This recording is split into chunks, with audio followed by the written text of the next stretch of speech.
Hello, everybody. Happy Wednesday.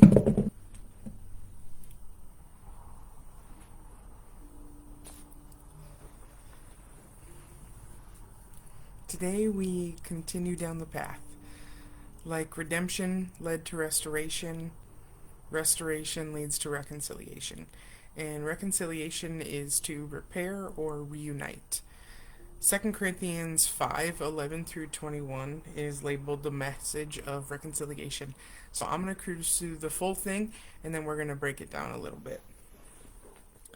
So it starts in verse 11 with, "Since we are those who stand in holy awe of the Lord, we make it our passion to persuade others to turn to Him. We know that our lives are transparent before the God who knows us fully, and I hope that we are also well known to your conscience. Again, we are not taking any opportunity to brag, but giving you information that will enable you to be proud of us, and to answer those who esteem outward appearances while overlooking what is in the heart. If we are out of our minds in a blissful divine ecstasy, it is for God. But if we are in our right minds, it is for your benefit. For if it's Christ's love that fuels our passion and holds us tightly, because we are convinced that He has given us His life for all of us. This means all died with Him, so that those who live, we should no longer live self-absorbed lives, but lives that are poured out for Him, the one who died for us and now lives again. So from now on, we refuse to evaluate people merely by their outward appearances, for that's how we once viewed the Anointed One, but no longer do we see Him with limited human insight. Now, if anyone is enfolded into Christ, he has become an entirely new person. All that is related to the old order has vanished. Behold, everything is fresh and new, and God has made all things new and reconciled us to Himself, and given us the ministry of reconciling others to God. In other words, it was through the Anointed One that God was shepherding the world, not even keeping records of their transgressions, and He has entrusted us the ministry of opening the door of reconciliation to God. We are ambassadors of the Anointed One who carry the message of Christ to the world, as though God were tenderly pleading with them directly through our lips. So we tenderly plead with you on Christ's behalf. Turn back to God and be reconciled to Him. For God made the only one who did not know sin to become sin for us, so that we might become the righteousness of God through our union with Him." So I want to highlight what reconciliation means with Jesus. First of all, it says, "From now on, we refuse to evaluate people based on their outward appearances," which also includes actions. Heart-based, not behavior-based, not appearance-based. And Bill Vanderbush has a teaching on this. His teaching on Acts 10 is one of probably the most pivotal in my walk. I will not do that teaching justice, so I just encourage you to go check it out. Bill Vanderbush, he does a study and a teaching on Acts 10, and it'll change you. Another thing with reconciliation with Jesus is that you can't reunite with Jesus because you've never actually been separated. Perception of distance and separation can occur, and any distance or separation perceived is only on our end. It's the ministry of opening the door. Opening the door, not doing it for them. We open the door to encounter and reconciliation, and we let them take it and have their own relationship.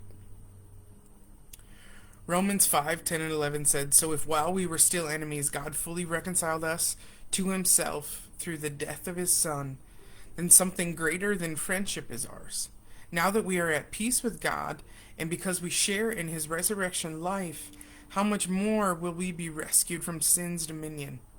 And even more than that, we overflow with triumphant joy in our new relationship of living reconciled to God, all because of Jesus Christ." The issue of sin is reconciled. It's almost like we're meant to focus more on our relationship with Jesus and the joy that comes from that than giving any attention to sin. You are at peace with the Father. He's not mad at you. He's not mad at you. Colossians 1:20, and by the blood of his cross, everything in heaven and earth is brought back to himself, back to its original intent, restored to innocence again. The communion and intimate fellowship lost in the garden at the fall has been brought back to the original intent and integrity. It's not a lesser version. It's back to the original design. The fall of Adam was not more powerful than what Jesus did on the cross. We are reconciled back to the original intent. In 2 Corinthians 5, when it says God was in Jesus reconciling himself to the world, I believe it was also reconciling our image of the Father back to the original design. That it fixed our image of God when Jesus said, if you've seen me, you've seen the Father. I do nothing I haven't seen the Father do. And so when we had this vision of good cop, bad cop, God's mad, Jesus is kind, Jesus is the one that was helpful. God was in Jesus reconciling himself. And so whenever Jesus showed compassion, love, he asked who had permission to throw a stone to an adulterous woman. God was in Jesus, not condemning, loving on.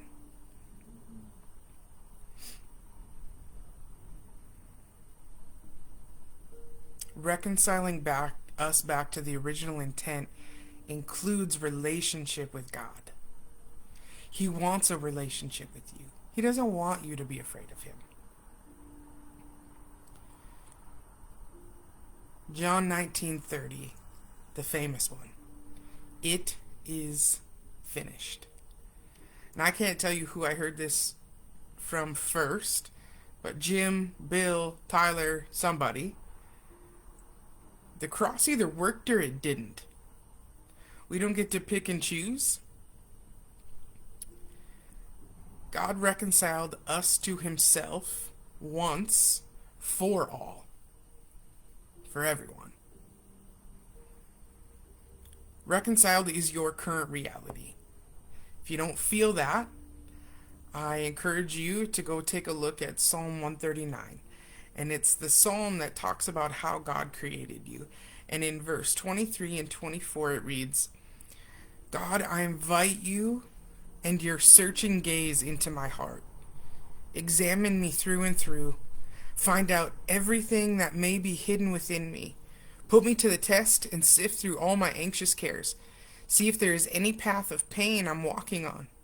Lead me back to your glorious, everlasting way, the path that brings me back to you. Perfect love and union were present before the foundation of the earth. Perfect love and union were present at the cross. Perfect love and union are present in you. Reconciliation has a name, and it's Jesus. You are redeemed, restored, and reconciled in Jesus. And it was the plan all along for you.